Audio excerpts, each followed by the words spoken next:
Hello and welcome back to another video. मैं हूं सिमरन और आज हम डिस्कस करने वाले हैं द प्राइसलेस गिफ्ट का पार्ट सेकंड, जो हमने पिछले वीडियो में आधा छोड़ा था। तो पार्ट फर्स्ट जिन लोगों ने भी नहीं देखा, मैं उस वीडियो का लिंक डिस्क्रिप्शन बॉक्स में या फिर कमेंट बॉक्स में दे दूँगी, सो चेक ज़रूर कर लेना। So without wasting any more time let's get started. पिछले वीडियो में हमने पढ़ा था कि राइटर मैगी की मदर से मिलने उनके घर गए होते हैं, जहाँ पे मैगी की मदर जो हैं वो राइटर को स्पेशलिटी ऑफ सैटरडे नाइट के बारे में बताती हैं। What kind of country is India, sir? Asked Mrs. Bethy as she resumed her cooking.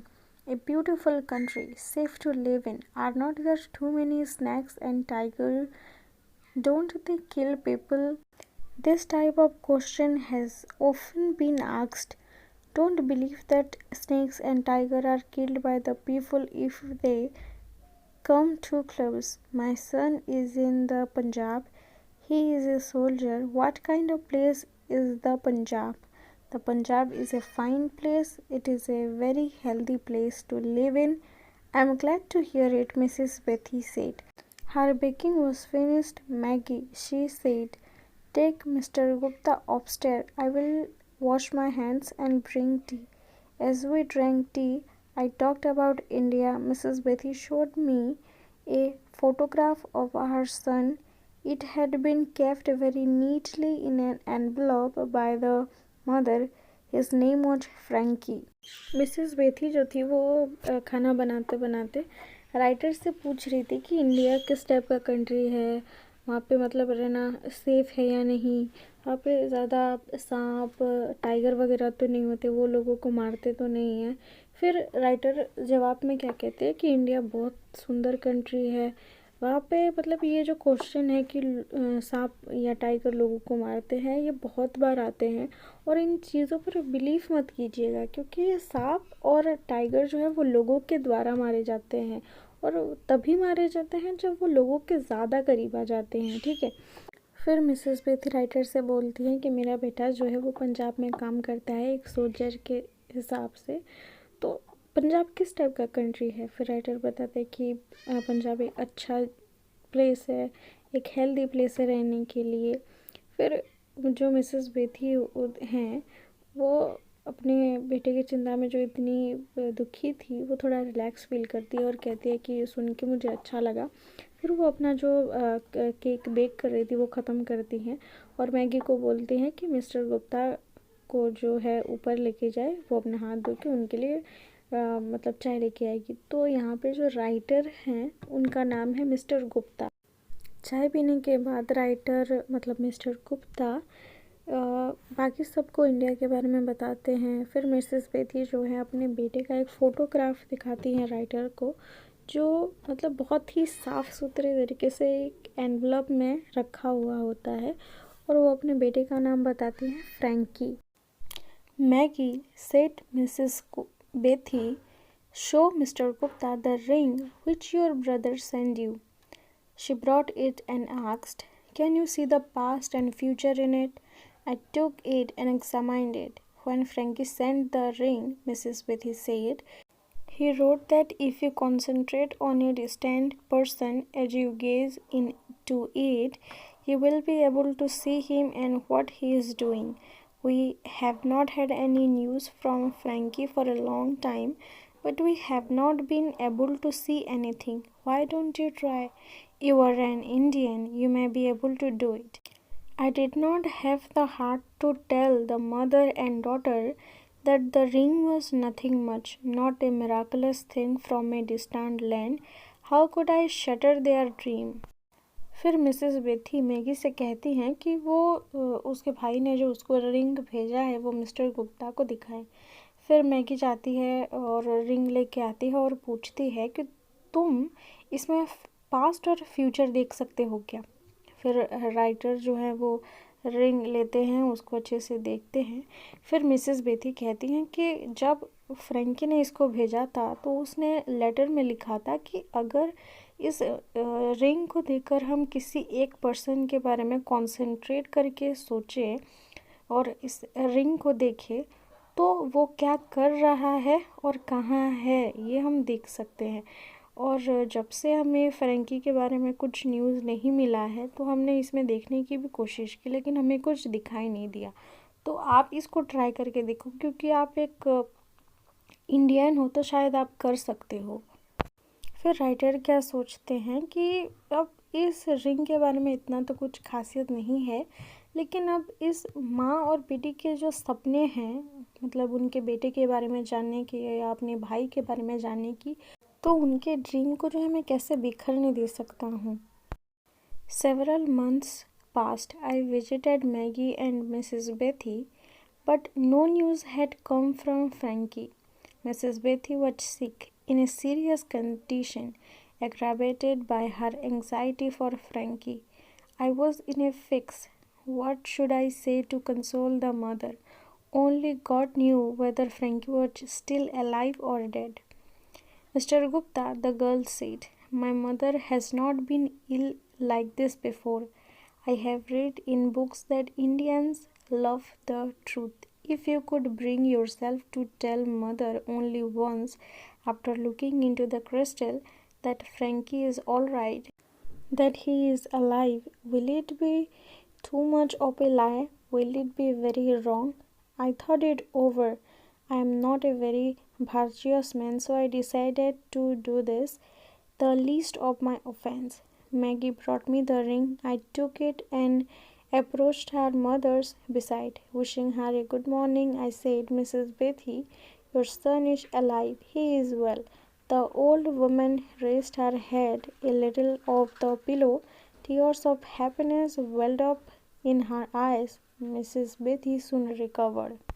तो क्या होता है, ऐसे ही बहुत महीने चले जाते हैं और स्टिल राइटर मैगी और उसके मदर मिसेस बेथी को विजिट करने जाते थे, मतलब मिलने जाते थे, लेकिन अब तक फ्रैंकी से कोई भी न्यूज़ पता नहीं चली थी कि वो कैसा है कैसा नहीं है।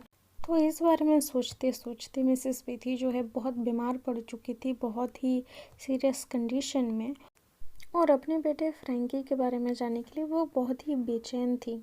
मिसेस बेथी की कंडीशन को देख के राइटर भी बहुत परेशान थे। वो खुद भी समझ नहीं पा रहे थे कि वो उस माँ को कैसे समझाएंगे, उसको कंसोल कैसे करेंगे कि उनका बेटा ठीक है या नहीं है। और खुद भगवान ही खाली जानते थे कि फ्रैंकी अब तक ज़िंदा है या मर गया है, ठीक है। फिर मैगी आती है और राइटर से बोलती है कि मेरी जो माँ है वो पहले कभी इतनी बीमार नहीं हुई, और मैंने पढ़ा है किसी बुक में कि इंडियंस जो है वो सच्चाई को प्यार करते हैं, ठीक। तो क्या आप मेरी माँ के सामने आकर ये कह सकते हैं उस क्रिस्टल को, या फिर हम कहें रिंग को देखकर कह सकते हैं कि फ्रैंकी जो है वो क्या है, वो ज़िंदा है। तो ये जो हम झूठ बोलने जा रहे हैं, ये झूठ ज़्यादा तो नहीं हो जाएगा, ये गलत तो नहीं होगा। फिर जो राइटर हैं वो सोचते हैं कि मैं तो इतना सत्यवादी इंसान हूँ नहीं, तो चलो ये भी सही हो, क्योंकि उस माँ को झूठे दिलासे से ही सही ठीक तो किया जा सकता है। फिर मैगी जो है वो रिंग लाती है और राइटर को देती है, और फिर राइटर जो है मैगी की मदर के पास जाती हैं उनके पास और उनको गुड मॉर्निंग विश करके कहती हैं उस रिंग को देख के कि मिसेस बेथी आपका बेटा ज़िंदा है, वो ठीक है। फिर क्या करती हैं वो ओल्ड वुमेन धीरे धीरे मतलब पिलो से थोड़ा सा उठाती हैं, और उनके आंखों में ना खुशी के जो आंसू होते हैं वो धीरे धीरे बनने लग जाते हैं, और ऐसे ही मिसेस बेथी धीरे धीरे ठीक होने लगती हैं। It was almost time for me to return to India. I wished to go to say goodbye to Maggie and her mother, but the family was in the mourning. Frankie had been killed in the fighting on the frontier. I calculated and found that Frankie had been dead some days when I told his mother he was alive and well. I felt ashamed to face Mrs. Bethy, so I wrote a letter to them announcing my departure and bidding them goodbye. The morning of my last day in London dawned. I was to leave that night. As I was having my breakfast, there was a knock at the door. Maggie had come to say goodbye. She was wearing black. Are you leaving today? She asked. Yes, I replied. Today is the last day of my departure. How long will it take to reach your country? In which part of the country do you live? She wanted to know. अब क्या, writer के India वापस जाने का time हो गया था। वो चाहते थे कि वो मैगी और उसके माँ के पास जाकर गुड बाय कहें, लेकिन जो फैमिली थी वो फ्रैंकी के डेथ का शोक मना रहे थे क्योंकि कुछ दिन पहले ही एक फाइटिंग में फ्रैंकी की डेथ हो चुकी थी और राइटर को इतना पता चल गया था कि जिस दिन उन्होंने बताया था मैगी की मदर को कि उनका बेटा जो है वो ज़िंदा है, ठीक है, उसके कुछ दिन ही पहले ही वो मर गया था। तो वो क्या कर रहे थे, मतलब उनको शर्मिंदगी महसूस हो रही थी कि अब वो मैगी की मदर को कैसे फेस करेंगे। तो उन्होंने अपना दुख और वो उनका गुड बाय उन्होंने एक लेटर में लिख के भेज दिया था। लंदन में राइटर के लास्ट दिन की सुबह सुबह ही जब वो ब्रेकफास्ट कर रहे थे तो मैगी उस टाइम आती है और उसने ब्लैक पहना हुआ था और वो मिस्टर गुप्ता को कहती है कि क्या आप आज मतलब जा रहे हैं यहाँ से। तो राइटर हामी भरते हैं और कहते हैं कि हाँ, आज मेरा लास्ट दिन है। तो मैगी फिर से पूछती है कि मतलब आपके कंट्री में जाने के लिए आपको कितना टाइम लगता है और मतलब आपकी कंट्री में आप किस पार्ट में रहते हैं, क्योंकि वो जानना चाहती थी, एक्साइटेड थी। I have entered the Punjab service. I shall not know exactly where I am posted until I arrive there. Is the frontier very far from there? No, not very. Frankie is buried near the frontier. The girl's eyes filled with tears as she spoke. When I go to that part of the country, I shall visit your brother's grave and write to you. फिर writer क्या कहते हैं कि मैं Punjab service में जा रहा हूँ, लेकिन मुझे एग्जैक्टली नहीं पता कि किस जगह, जब मैं पोस्टेड हुआ हूँ, जब मैं वहाँ जाऊँगा तो पता चल जाएगा। फिर मैगी क्या पूछती है कि वो फ्रंटियर के ज़्यादा दूर तो नहीं है। फिर राइटर नहीं कहते हैं। फिर मैगी बताती है कि फ्रैंकी जो है वो फ्रंटियर के मतलब पास ही उसको मतलब ये बुलेट किया गया, मतलब उसको दफनाया गया है। तो ये बोलते बोलते ना उसकी आंखों में आंसू आ जाते हैं। फिर राइटर क्या बोलते हैं कि जब मैं उस पार्ट में जाऊंगा तो मैं तुम्हारे ब्रदर के ग्रेव को ज़रूर विजिट करने जाऊंगा वहाँ पे, और तुम्हें याद से मैं चिट्ठी भी लिख दूंगा। Maggie's face filled with gratitude as she thanked me. Her voice choked. She took a shilling out of her pocket, saying, "Please buy some flowers with this when you go and lay them on my brother's grave for me." Writer की बात सुन के Maggi शुक्रगुजार महसूस करती है और writer को thank you कहती है। फिर वो अपने पॉकेट से एक सिलिंग निकालती है और राइटर को कहती है कि इससे आप फूल खरीद लेना और अब आप जब वहाँ जाओगे तो वो फूल को मेरे भाई के जो ग्रेव है वहाँ पे ना मेरे लिए उसको रख देना। In my emotion, I lowered my eyes. The child had earned the ceiling with so much toil. I felt like returning it to her, explaining that in our country flowers grew in great profusion. But I considered, why should I deprive her of the joy this sacrifice would give her? She was foregoing so much for love of her brother. The joy of doing it was beyond all price. The grief in her heart would be eased a little. I picked off the ceiling. Maggie, I said, I shall use this ceiling to buy flowers and put them on your brother's grave. Maggie stood up. How can I ever thank you?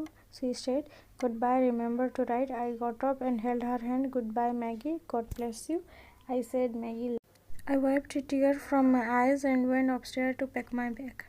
अपने emotion को छुपाने के लिए writer क्या करते हैं, अपनी आंखें नीची कर लेते हैं और सोचते हैं कि मैगी ने एक सीलिंग कमाने के लिए कितनी मेहनत की होगी। वो चाहते थे कि वो एक सीलिंग को उसको वापस कर दे, ये बोल के कि उनके कंट्री में फ़्लावर्स बहुत आसानी से मिल जाती है, हर जगह मिल जाती है। लेकिन उन्होंने क्या किया, वो सोच रहे थे कि उसकी जो खुशी है एक सीलिंग ही देकर सही, जो खुशी है वो अपने भाई के लिए जो सेक्रीफाइस करना चाहती है वो उसे तोड़ना नहीं चाहती, ठीक है। और वो इन सब प्राइस से, इतने सारे पैसों से भी ये बहुत ज़्यादा इम्पोर्टेंट है और प्राइसलेस है, ठीक है। तो राइटर ने सीलिंग एक्सेप्ट की और मैगी को बोला कि मैं इसे ज़रूर फूल ख़रीदने में यूज़ करूँगा और तुम्हारे भाई के ग्रेव के ऊपर भी ज़रूर डाल दूँगा। फिर मैगी वहाँ से जाते समय कहती है कि मैं तुम्हें कैसे शुक्रिया अदा करूँ मुझे नहीं पता, और वो गुड बाय कहती है और लिखने के लिए बोलती है। फिर राइटर क्या करते हैं, उसका हाथ पकड़ के कहते हैं कि गुड बाय, भगवान तुम्हारा भला करे, और फिर वो मतलब उनकी आंखों से जो आंसू निकल रहे थे उसे पोंछते हैं और ऊपर चले जाते हैं अपना बैग पैक करने के लिए। तो हमारी स्टोरी ख़त्म होती है यहाँ पर। आई होप आपको वीडियो अच्छा लगा होगा, समझ में भी आया होगा। यहाँ पे मैंने इंग्लिश टू इंग्लिश मीनिंग भी दे दिया है, जो लोग चाहते हैं वो पढ़ सकते हैं और समझ भी सकते हैं आसानी से। तो मैं मिलती हूँ आपको नेक्स्ट वीडियो में। वीडियो अच्छा लगा तो लाइक करना, कमेंट करना और चैनल को सब्सक्राइब भी कर देना। मैं चलती हूँ, बाय बाय।